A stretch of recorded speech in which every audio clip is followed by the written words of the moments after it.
Selamat malam teman-teman, perkenalkan saya Marniani Warasi, NBI 146230014. Jadi saya di sini sudah mengerjakan tugas ETS mata kuliah manajemen jaringan komputer. Di sini di tugas ini kami diminta untuk yang pertama menjelaskan fungsi setiap layer pada sistem arsitektur jaringan OSI layer model. Kemudian menjelaskan perbedaan antara OSI dan TCP atau IP. Kemudian ini membandingkan atau lebih memilih antara OSI atau TCP. Kemudian soal berikutnya di sini diminta berapa jumlah network host serta rentang IP untuk host.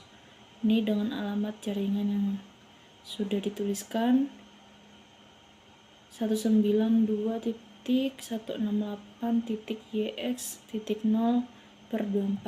Nah, YX ini diganti pakai angka 4 dan 1 dari NBI saya. Kemudian untuk yang tugas kedua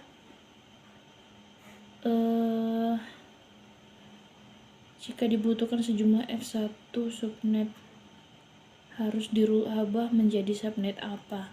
Kemudian untuk alamat jaringan 172.16.yx0.0/24 ini diminta menentukan network address dan broadcast address atau alamat broadcastnya.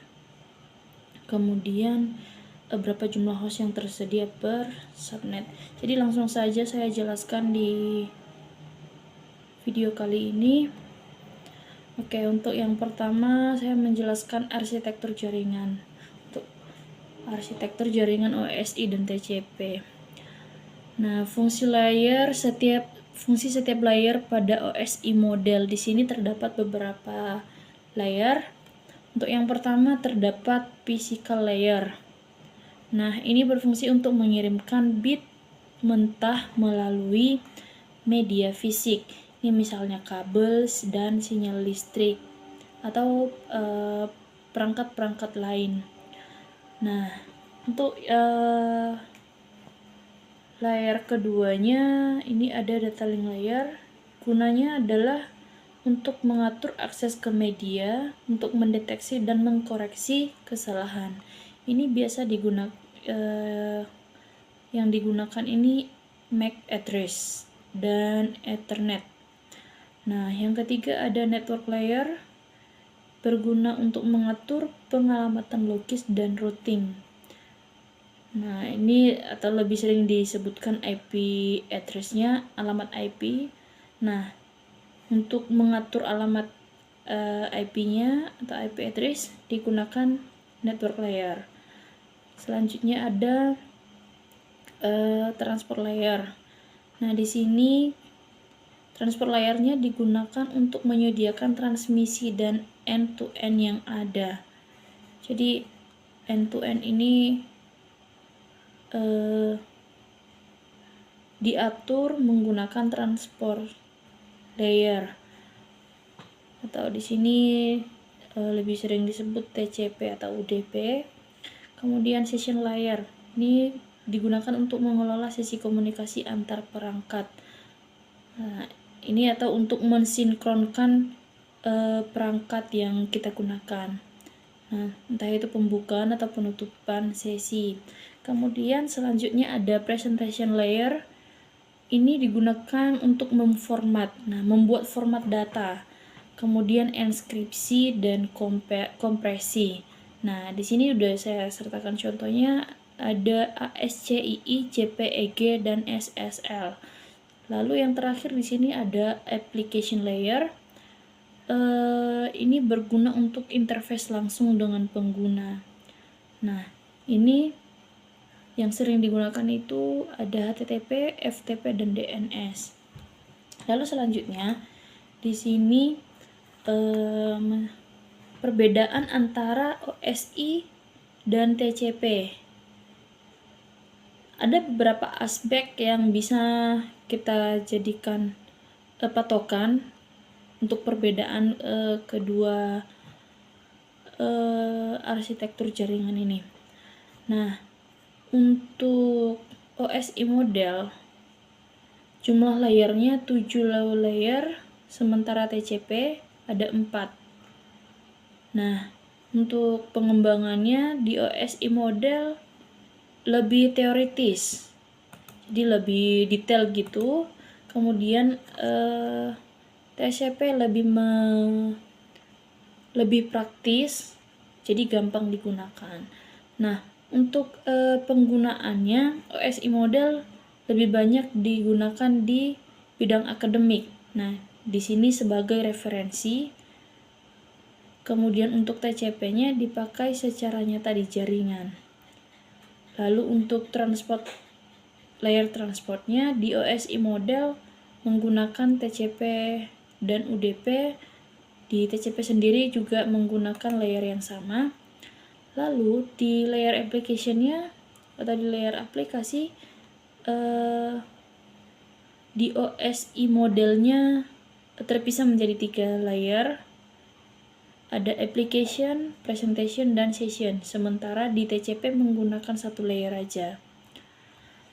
Lalu selanjutnya, di sini antara OSI dan TCP, ini saya lebih memilih menggunakan TCP karena penggunaannya itu lebih luas di internet dan di dunia nyata. Jadi mungkin OSI ini lebih detail ya, seperti tadi dari aspek pengembangannya lebih teoritis, lebih detail. Tapi untuk TCP sendiri lebih praktis gitu. Jadi langsung kita implementasikan ke jaringan nyata. Lalu untuk tugas yang kedua, ini soal subnettingnya. Untuk alamat 19.2.168.41.0/24. Nah, untuk jumlah networknya ada 1 aja karena ini cuma 1 subnet class, yaitu kelas C. Kemudian untuk jumlah hostnya 2/8 dikurang 2 sama dengan 254 host. Nah, sementara untuk rentang IP hostnya sendiri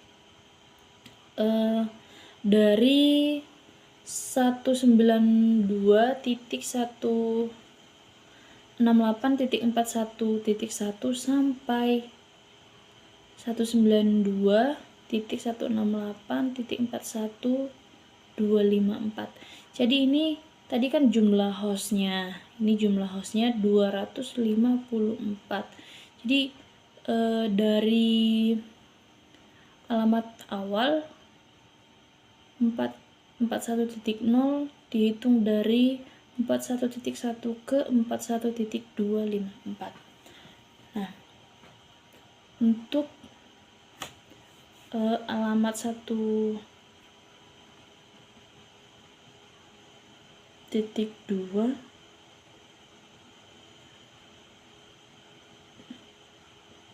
172.168.0.0/16 ini dibutuhkan X1 subnet, X1 subnet, X diganti sama dengan 1. Untuk mendapatkan minimal 11 subnetnya, kita gunakan rumus 2N, 2 pangkat N lebih besar dari 11, di mana N sama dengan 4 karena 2 pangkat 4 itu sama dengan 16. Nah, ini 16 ini kita ambil dari sini. Lalu untuk subnet mask yang baru 16 tambah 4. Jadi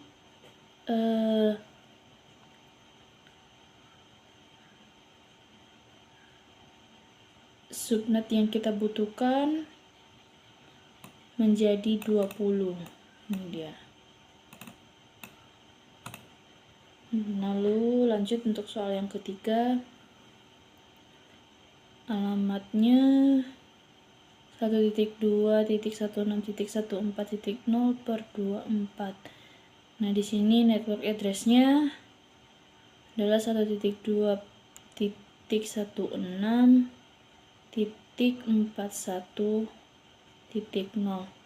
Broadcast address-nya 172.16.41.255. Lalu yang keempat alamatnya 192.168.20/0 per 2x, dimana x di sini diganti dengan 1, jadi nilainya 2 kali 1 sama dengan 2.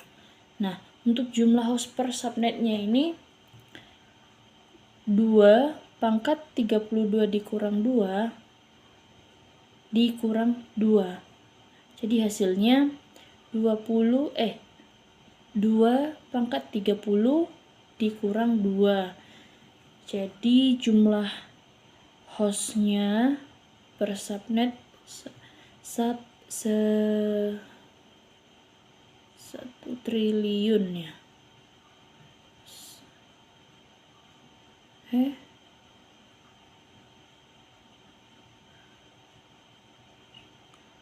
miliar host. Oke, jadi demikian penjelasan dari tugas saya. Kurang lebih penjelasan saya ucapkan terima kasih. Selamat malam.